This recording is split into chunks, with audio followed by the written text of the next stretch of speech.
हे प्रभु तेरा वंदन हो, हे प्रभु तेरा कीर्तन हो, हे प्रभु तेरा वंदन हो, हे प्रभु तेरा कीर्तन हो।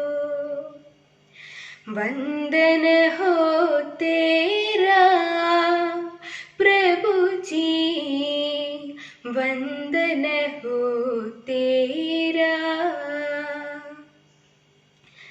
तेरी गरिमा तेरी महिमा गुंजित सकल जगत में। तेरी गरिमा तेरी महिमा गुंजित सकल जगत में। वंदन हो तेरा प्रभु जी, वंदन हो तेरा।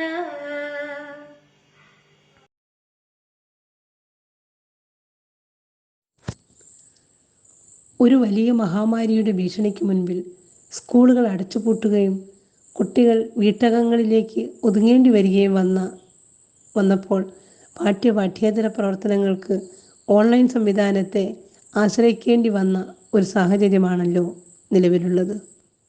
ഈ സാഹചര്യത്തിലാണ് കോക്കനൂർ ഗവൺമെൻറ് ഹയർ സെക്കൻഡറി സ്കൂളിലെ 2021-22 അധ്യയന വർഷത്തെ ഹിന്ദി ക്ലബിൻ്റെ ഉദ്ഘാടന കർമ്മം ഓൺലൈനിലൂടെ ഇന്ന് ഇവിടെ നിർവഹിക്കപ്പെടുന്നത്. ഹിന്ദി സാഹിത്യ ലോകത്തെ എക്കാലത്തെയും പ്രശസ്ത എഴുത്തുകാരനായ മുൻഷി പ്രേംചന്ദിൻ്റെ ഓർമ്മദിനം തന്നെ ഹിന്ദി ക്ലബിൻ്റെ ഉദ്ഘാടനത്തിനായി തിരഞ്ഞെടുത്തത് ഈ ക്ലബിൻ്റെ രൂപീകരണ ലക്ഷ്യം എന്തെന്ന് വ്യക്തമാക്കി തരുന്നു.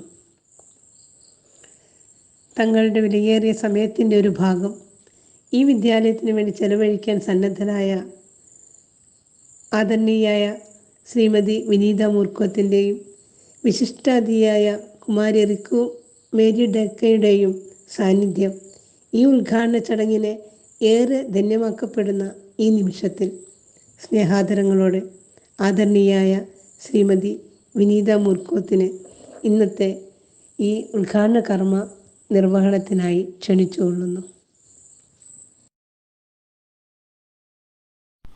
सबको नमस्कार। GVHSS कोकलूर में प्रेमचंद जयंती के उपलक्ष्य में हिंदी क्लब का जो उद्घाटन समारोह इधर संपन्न हो रहा है, उसमें भाग लेने का जो अवसर मुझे प्राप्त हुआ है, उसके लिए मैं तहे दिल से शुक्रिया अदा करती हूँ। कार्यक्रम की अध्यक्षा श्रीमती मोली नागत मैडम, कार्यक्रम की मुख्य अतिथि असम की हिंदी कवयित्री रिंकू मोनी टेका, अध्यापक बंधु और प्यारे बच्चों, 31 जुलाई हम हिंदी प्रेमियों के लिए इसलिए विशेष दिवस है क्योंकि हिंदी साहित्य के शीर्षस्थ कलाकार, उपन्यास एवं कहानी सम्राट स्वर्गीय प्रेमचंद जी का आज जन्मदिन है। हिंदी भाषा एवं साहित्य के प्रेमी, उस महान युग प्रवर्तक, जनता के लेखक को कैसे भूल सकते हैं, जिन्होंने आम जनता के दुख दर्द को अपने शब्दों में पिरोया है। वास्तविक रूप से हिंदी साहित्य में प्रेमचंद जी के पदार्पण ने हिंदी साहित्य को एक नई मोड़, एक नई दिशा प्रदान की थी। प्रेमचंद जी का साहित्य काल्पनिकता से कोसों दूर है। उनके सभी रचनाओं में सामाजिक याथार्थ का सही चित्रण हम देख सकते हैं। 1904 से लेकर 1936 तक के बीच लिखा गया उनका साहित्य इन 30 वर्षों का सामाजिक दस्तावेज है। इसमें उस दौर के समाज सुधार आंदोलनों, प्रगतिवादी आंदोलनों तथा स्वाधीन संग्राम आदि के सामाजिक प्रभावों का स्पष्ट प्रभाव हम देख सकते हैं, स्पष्ट चित्रण हम देख सकते हैं। इसमें समाज में प्रचलित दहेज प्रथा, अनमेल विवाह की समस्या, महाजनी सभ्यता, गरीबी आदि का चित्रण हम देख सकते हैं। प्रेमचंद जी हिंदी साहित्य में आदर्शोन्मुख यथार्थवादी के रूप में जाना जाता है, लेकिन हम देख सकते हैं कि उनकी अंतिम रचनाओं में आते आते आदर्शवाद पीछे हटने लगा है और याथार्थ्य, जिंदगी का नंगा याथार्थ्य सामने आ गया है। उनका अंतिम उपन्यास गोदान, अंतिम कहानी कफन, जो उनकी रचनाओं में सर्वश्रेष्ठ माना जाता है, इनमें जिंदगी के कच्चे याथार्थ्य का चित्रण हम देख सकते हैं। कफन का माधो जन्म भर का भूखा है, तो होरी के माध्यम से महाजनों और जमींदारों की धीमी किंतु बिना रुके चलने वाली चक्की में पिसने के लिए अभिशप्त किसानों की दयनीयता का वर्णन है। गोदान में किसानों का शोषण काफी चालाकी भरा है और इस चालाकी को समझने में भोला भाला किसान असमर्थ है। मर्जाद की झूठी भावना पर गर्व करने वाला, ऋणग्रस्तता के अभिशाप में पिसने वाला, तिल तिल कांधे भरे राह पर चलने वाला, भारतीय समाज का मेरुदंड वह किसान कितना शिथिल और कितना जर्जर हो चुका है, गोदान इसके लिए साक्षी है। यह तो सिर्फ होरी की आत्मकथा नहीं है, उस समय के भारतीय समाज के, उस समय के ही नहीं आज के भी भारतीय समाज के हर एक किसानों की आत्मकथा है। गोदान के बारे में दो शब्द बोले बिना प्रेमचंद का स्मरण अधूरा रह जाएगा, लेकिन प्रेमचंद जी को उनकी किसी एक रचना के माध्यम से तोला भी नहीं जा सकता। गोदान की महानता यह है कि उसे हिंदी साहित्य में महाकाव्यात्मक उपन्यास का दर्जा दिया गया है। प्रेमचंद जी की महानता यह है कि उनकी मृत्यु के इतने सालों के बाद भी उपन्यास और कहानी के सिंहासन आज भी खाली ही रहा है। वहां बिठाने के लिए दूसरा कोई कलाकार आज तक अवतरित भी नहीं हुए हैं। प्रेमचंद जयंती के इस अवसर पर उनके यादों के सामने मैं श्रद्धांजलि अर्पित करती हूँ। मुझे ये जानकर बहुत खुशी है कि GVHSS कोकलूर के बच्चे हिंदी साहित्य में बहुत रुचि लेते हैं। आपके हिंदी क्लब का उद्घाटन समारोह ही यहाँ संपन्न हो रहा है। इसका उद्घाटन करने का दायित्व मुझ में सौंपा गया है। मैं सहर्ष से स्वीकार करती हूँ और इसका आरंभ भी करती हूँ। हिंदी क्लब के आगामी गतिविधियों के लिए आपको मेरी तरफ से ढेर सारी शुभकामनाएं। धन्यवाद।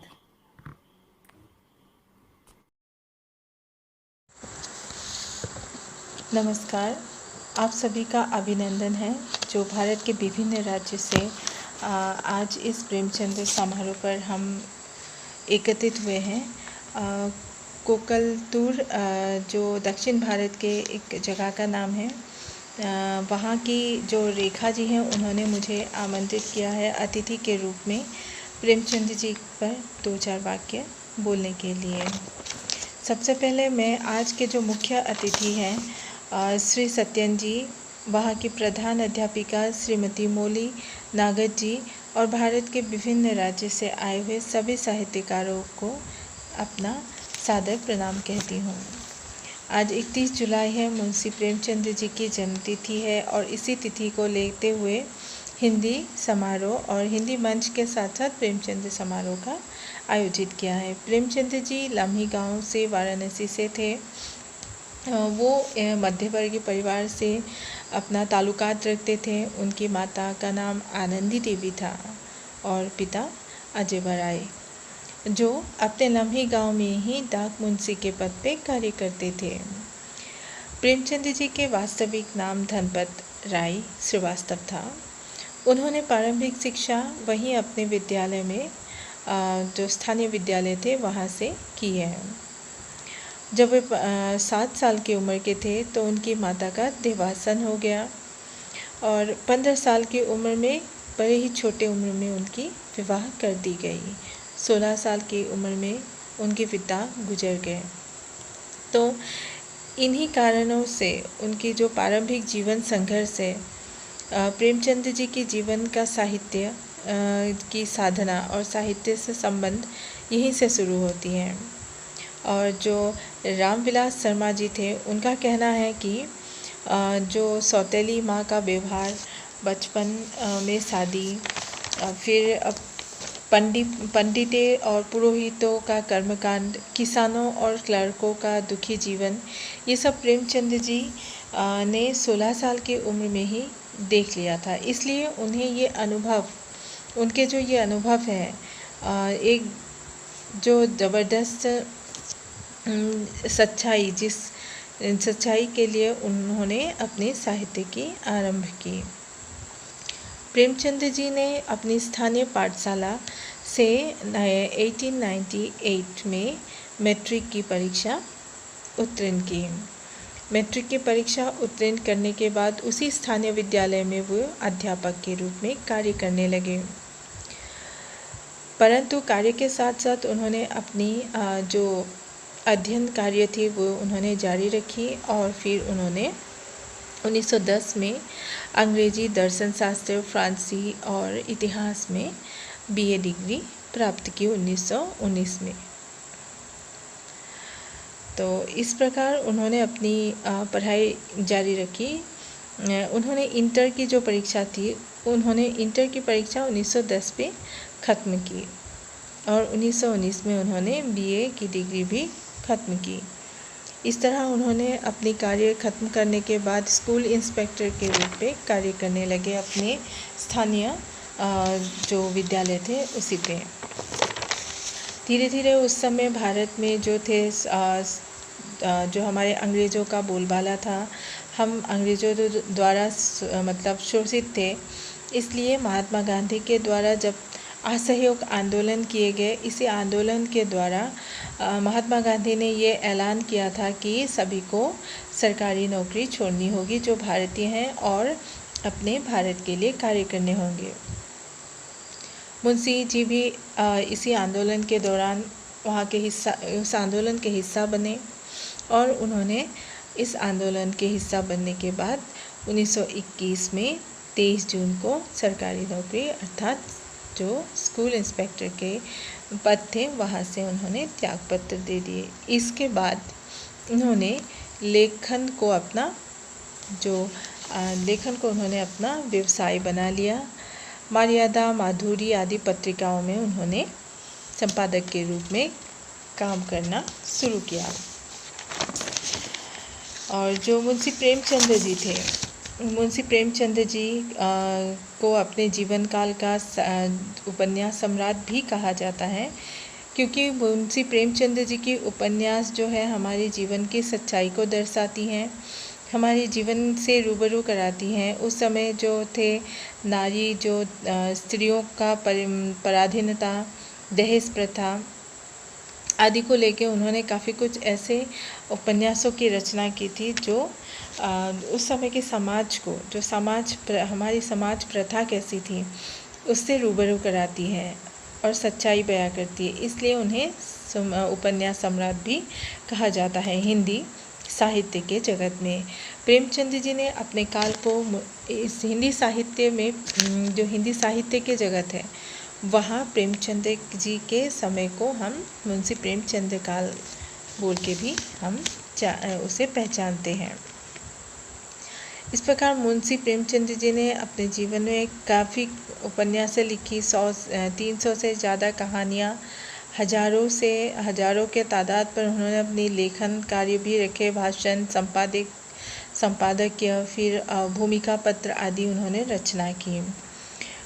वैसे तो मुंशी प्रेमचंद जी उर्दू के संस्कार लेने वाले साहित्यकार थे, वहाँ से उन्होंने हिंदी की सफ़र तय की थी, परंतु उन्हें हिंदी जगत में एक महान लेखक के रूप में हम जाने जाते हैं। मुंशी प्रेमचंद जी के साहित्य की अगर हम बात करें तो उपन्यास जो है सबसे ऊपर आते हैं। और उपन्यास में हम बात करें तो उनकी काफ़ी सारी लोक चर्चित या यूँ कहिए कि काफ़ी चर्चित उपन्यास है, जैसे सेवा सदन, गबन, गोदान, निर्मला आदि।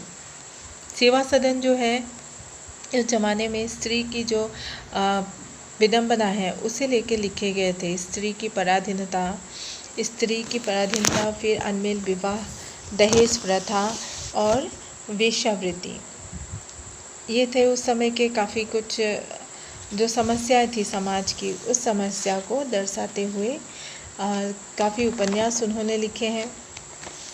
उनकी जो कहानियां हैं वो कहानियां भी उनकी काफ़ी लोक चर्चित है। कहानियों में दो बैलों की कथा, तोहफा, आखिरी मंजिल आदि लोक चर्चित है। और आज मैं आपके सामने मुंशी प्रेमचंद जी की साहित्य में सर्वश्रेष्ठ जो मेरी पसंदीदा है, शायद आपकी भी पसंदीदा हो, सभी की हो। वैसे तो मुंशी प्रेमचंद जी के लेखन और उनकी जो साहित्य हैं वो आज भी हमारे समाज में जो साहित्यकार हैं मानते हैं कि उनकी साहित्य की जोड़ कोई नहीं कर सकते हैं। तो निर्मला मेरी काफ़ी दिल के करीब के एक उपन्यास है, जहाँ अनमेल विवाह और दहेज प्रथा पर प्रचारित है। निर्मला 15 साल की एक सुंदर सुशील लड़की होती है जो अपने अभाव के कारण, अपने अभाव के कारण, घर के अभावों के कारण या घर के बड़ों के कारण उसकी विवाह अपने से बहुत ही बड़े उम्र के एक व्यक्ति अर्थात मुंशी तोताराम से की जाती है। उसके बाद तोताराम के जो बड़े 3 बेटे होते हैं पहले वाली बीवी से, तो उनके नाम थे मानसाराम, जियाराम, इस तरह के। धीरे धीरे जो होता है तोताराम अपने ही बेटों के साथ निर्मला को संदेह करते हैं। इस प्रकार निर्मला के जीवन में तनाव पैदा होती है और धीरे धीरे निर्मला उनके जीवन से चली जाती हैं। और जो मुंशी तोताराम होते हैं वे अपने बड़े बेटे को भी इस दौरान खो देते हैं। इस तरह के अनमेल अर्थात ये जो कठिनाइयाँ आई, ये जो समस्याएं आई, तो क्यों आई? क्योंकि निर्मला एक छोटी सी उम्र की लड़की थी। उसकी विवाह दहेज के कारण जो उपयुक्त उसके बराबर के उम्र के साथ उसके घर वाले नहीं दे पाए। तोताराम जो थे उसको एक पति की ज़रूरत थी। उसने एक छोटी सी उम्र के लड़की के साथ और उनकी जो समस्या थी उस समस्याओं का फ़ायदा उठाते हुए शादी की। फिर उसने निर्मला ने अपनी मातृ कर्तव्य निभाने लगी, बेटों को अपने बेटों की तरह प्यार करने लगी, तो उनके बेटे जो थे वो निर्मला के हम उम्र के थे। इसलिए तोताराम ने अपने ही बेटों के साथ अपनी पत्नी को संदेह के घेरे में लेने लगे और धीरे धीरे ये समस्याएं बढ़ती गई और उनका एक अच्छा सा जो संसार था वो टूट सा गया। ये अर्थात संसार के टूटने की जो समस्याएं ये कहाँ से आई? अनमेल विवाह, जो एक उम्र जो ना मिलने के कारण ये कठिनाइयाँ और ये समस्याएं उत्पन्न हुई। निर्मला में काफ़ी ही करुण जो है यहाँ पे करुण व्यथा, जो नायिका की व्यथा है उस व्यथा को दिखाया गया है। तो इसलिए ये निर्मला मेरी काफ़ी ही दिल के करीब की एक उपन्यास रहा है। ठीक उसी प्रकार जानवरों से प्यार करना, कहानियों में 2 बैलों की कथा, तो ये हम विद्यालय में इसे पढ़ने को मिला था शायद 7वीं कक्षा में। तो जो बैलें होती है इतनी ही प्यारी होती हैं कि उसे किसी समस्या के कारण दूसरे को बेच देने पर भी बैलें अपने मालिक के पास लौट से आती हैं, बार बार देने पर बार बार लौट आती हैं। तो इस प्रकार की काफ़ी प्यारी प्यारी कहानियाँ मुंशी जी ने हमारे हिंदी साहित्य को मतलब दी है। मुंशी प्रेमचंद जी के बारे में अगर मैं बोलते जाऊँ तो बहुत सारी मतलब बातें हैं, परंतु जो ख़ास बातें हैं मुझे याद है कि मुंशी प्रेमचंद जी जो है हमारे भारत की माटी के लेखक हैं, जिनका जन्म यूँ कहा जाए कि एक भारत माँ के सच्चे सपूत, जिनके जन्म एक किसान, मतलब किसान की तरह, जिस तरह किसान अपने उपज को खिलाते हैं या उनको बड़ा करते हैं, सभी के लिए अनाज का व्यवस्था करते हैं, मुंशी प्रेमचंद जी ठीक उसी प्रकार के हैं। उन्होंने साहित्य को इस प्रकार दान किया है हमारे हिंदी साहित्य जगत में कि जिसकी जोड़ हम किसी और के साथ नहीं कर सकते हैं। मुंशी प्रेमचंद जी के उपन्यास में आपको भारतीय जो सच्चाई है, भारत की जो, भारत एक माटी की है, भारत एक किसानों का देश है, भारत दलितों का देश था, बहुत ही गरीबी से गुजरा हुआ देश था, भारत जो था अंधविश्वास से घिरा हुआ एक देश था पहले, अभी भी है हमारे जगत में। तो उन चीज़ों को मुंशी जी ने अपने उपन्यास के जरिए हो, कहानी के जरिए हो, समाज के सामने रखने की कोशिश की कि दहेज प्रथा किस प्रकार लोगों को या समाज को खोखला करती है। स्त्रियों को पराधीन रखने से, स्त्रियां अनपढ़ रहने से किस प्रकार एक समाज बिछड़ जाता है, एक समाज पिछड़ा हो जाता है, उसे समझाने की कोशिश की है। तो ठाकुर का कुआं, ये कहानी है ठाकुर का कुआं, जो ठाकुर का कुआं, ठाकुर लोग ही वहाँ से पानी पी सकते हैं, बाकी लोग नहीं। ये एक अंधविश्वास है, ये एक समाज के ऊंच नीच जो है यहाँ पे दर्शाया गया है।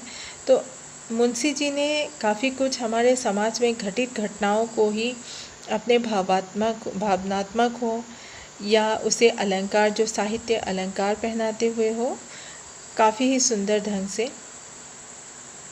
इसे रूपांतर करते हुए, या तो आप कहिए कि इसे आप एक चलचित्र कहिए या कुछ भी कहिए, हमारे आँखों के सामने मुंशी जी की जो कहानियाँ उपन्यास से हम पढ़ते हुए यूँ लगता है जैसे कि उस कहानी के पात्र हमारे इर्द गिर्द घूम रहे हों। ये थे मुंशी प्रेमचंद जी की कुछ बारे में मैंने आप सबको कहा। काफ़ी हो सकता है काफ़ी कुछ मुझसे गलतियाँ भी हो गई हो बोलते समय, तो इसके लिए मैं क्षमा चाहूँगी। और रेखा जी ने मुझे प्रसिद्ध लघु कविता की जो प्रसिद्ध लेखिका कहा है, प्रसिद्ध तो नहीं हूँ परंतु लघु कविता मुझे प्रिय है और मैं इस क्षेत्र में कार्य करना पसंद करती हूँ। तो आप लोगों के सामने मैं अपनी एक लघु कविता सुनाते हुए अपनी भाषण समाप्त करना चाहूँगी। तो मेरी एक लघु कविता है, पूछना मुझसे मेरे साथी। पूछना मुझसे मेरे साथी, क्यों जीवन आश्रु से तर है। जितना दर्द उभरता बाहर, उतना ही मन के भीतर है। हर बादल की अपनी मस्ती, हर मंजिल की अपनी बाधा, हर सपने का अपना सच है, हर पनघट की अपनी राधा। पूछना मुझसे मेरे साथी, क्यों तन पर भारी पत्थर है। जितना शोर उभरता बाहर, उतना ही मन के भीतर है। ये है मेरी एक लघु कविता जिसे मैंने आपके सामने सुनाया। और मैं अंत में यही कहना चाहूँगी कि स्कूल के बच्चों को, हमारे जो दक्षिण भारत के बच्चे हैं उन्हें खासकर कहना चाहूँगी कि आप लोग जितना हो सके हिंदी को प्रचार और प्रसार कीजिए, हिंदी से प्यार कीजिए और उसे समझने की कोशिश कीजिए, उसकी बारीकी को समझने की कोशिश कीजिए, उसमें ज़्यादा से ज़्यादा साहित्य की रचना कीजिए, चाहे वो साहित्य एक 3 लाइन या 4 लाइन की कविता ही क्यों ना हो। आप उसे लिखिए और उसे प्रकाशित कीजिए। इस प्रकार हमारे हिंदी को आप बढ़ोतरी देंगे और हिंदी एक दिन ऊंचाई पर ज़रूर जाएगी। इसी कामना के साथ मैं आप सबके सामने से विदा लेना चाहूँगी। नमस्ते। दोस्तों, मैं बहुत खुशी महसूस कर रहा हूं कि हमारे इस विद्यालय के हिंदी क्लब उद्घाटन एवं प्रेमचंद जयंती समारोह में हिस्सा बनने को अवसर मिला है।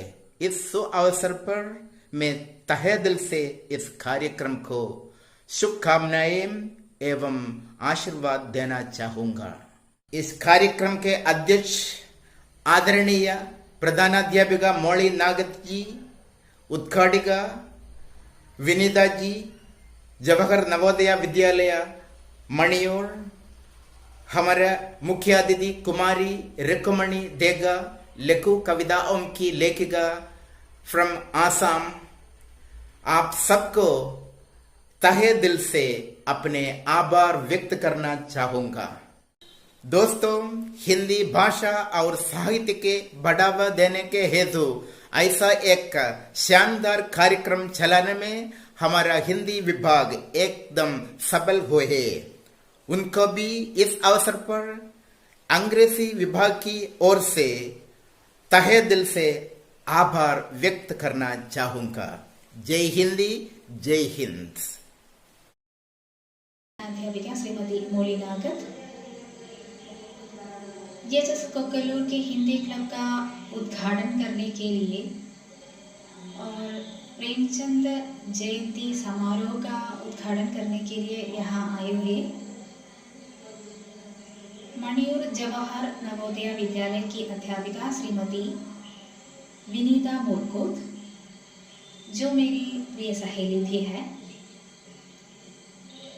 असम राज्य से हमारा निमंत्रण पाकर इधर हमारे इस समारोह में अतिथि के रूप में आए हुए कुमारी रिकुमणि देगा, जो प्रसिद्ध हिंदी लेखिका और कवयित्री है। अंग्रेजी विभाग का वरिष्ठ अध्यापक श्री बालन जी, हिंदी विभाग का वरिष्ठ अध्यापक श्री सत्यम जी, मुनीबा जी, सिंधु जी और दिव्या जी, और मेरे प्रिय छात्रों, सबको मेरा नमस्कार। आज हमारे स्कूल के हिंदी क्लब का उद्घाटन समारोह हो रहा है। साथ साथ प्रेमचंद जयंती भी हम मना रहे हैं।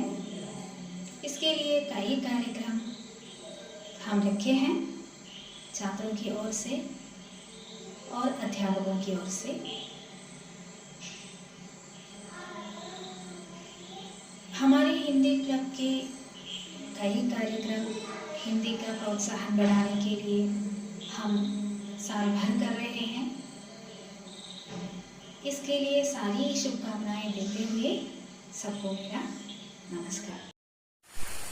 आदरणीय सज्जनों, प्रिय अध्यापक बंधुओं, मेरे प्यारे बच्चे, सबको मेरा नमस्कार। आज हमारे स्कूल में प्रेमचंद जयंती की इस अवसर में हिंदी क्लब की उद्घाटन संपन्न किया है। उद्घाटन करने के लिए जवाहर नवोदय विद्यालय की विनीता टीचर को मिला है। ये हमारे लिए बहुत खुशी की बात है। और अद्दी भाषण देने के लिए असम राज्य की कवयित्री और लेखिका रुक्मिणी डेका जी को मिला है। ये भी हमारे लिए बहुत सौभाग्य की बात है। इस साल की हिंदी क्लब की सारी कार्यक्रम अच्छी तरह चलाने के लिए मेरी ओर से और हिंदी विभाग की ओर से सारी शुभकामनाएं। धन्यवाद।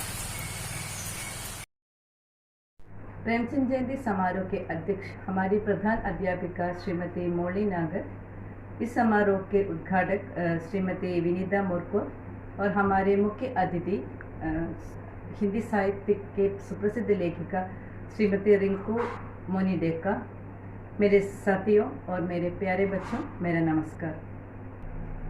ये कहते हुए मुझे गर्व है कि हम आज प्रेमचंद जयंती समारोह बड़े धूमधाम से मनाया और मुझे खुश है कि हमारी हिंदी क्लब का उद्घाटन भी अच्छी तरह संपन्न हुए। मैं आशा करती हूँ कि इस क्लब के नेतृत्व में किए सभी कार्यक्रम अच्छी तरह आगे चलकर बहुत सफलता प्राप्त करें और मैं इस क्लब के सारी गतिविधियों को शुभकामना देकर धन्यवाद। नमस्ते। आज 31 जुलाई हिंदी उपन्यास सम्राट प्रेमचंद का जन्मदिन है। और स्कूल की हिंदी क्लब का उद्घाटन भी है। शैक्षणिक गतिविधियों के साथ साथ पाठ्येतर गतिविधियों में भी आज जोर देने की ज़रूरत है। इसलिए स्कूल ऑफलाइन होने पर भी ऐसे कार्यक्रम ऑनलाइन में तैयार किए जाते हैं। हिंदी क्लब के माध्यम से बहुत सारे महान कार्य कर सके। मैं आज प्रेमचंद जयंती समारोह और हिंदी क्लब के उद्घाटन के लिए सभी को शुभकामनाएं देती हूँ। धन्यवाद। आदरणीय गुरुजनों और मेरे प्यारे मित्रों, सबको मेरा प्रणाम। आज हमारे स्कूल के हिंदी क्लब का उद्घाटन और प्रेमचंद जयंती समारोह संपन्न हुआ है। इस समारोह में शामिल हुए हमारी प्रधान अध्यापिका श्रीमती मोरे नागत, उद्घाटन के लिए आए हुए जवाहर नवोदय विद्यालय की अध्यापिका श्रीमती विनीता मुरकोट, हमारे अतिथि असम राज्य से आए हुए प्रसिद्ध लेखिका कुमारी रिको मुर्नी लेखा और हमें आशीर्वाद देने के लिए इधर आए अंग्रेज़ी विभाग के श्री पालन जी, हिंदी अध्यापक श्री सत्यन जी, रेखा जी, मुनीबा जी, दिव्या और सिंधु जी, सबको मैं लक्ष्मी हिंदी क्लब के सचिव तहे दिल से धन्यवाद देती हूँ।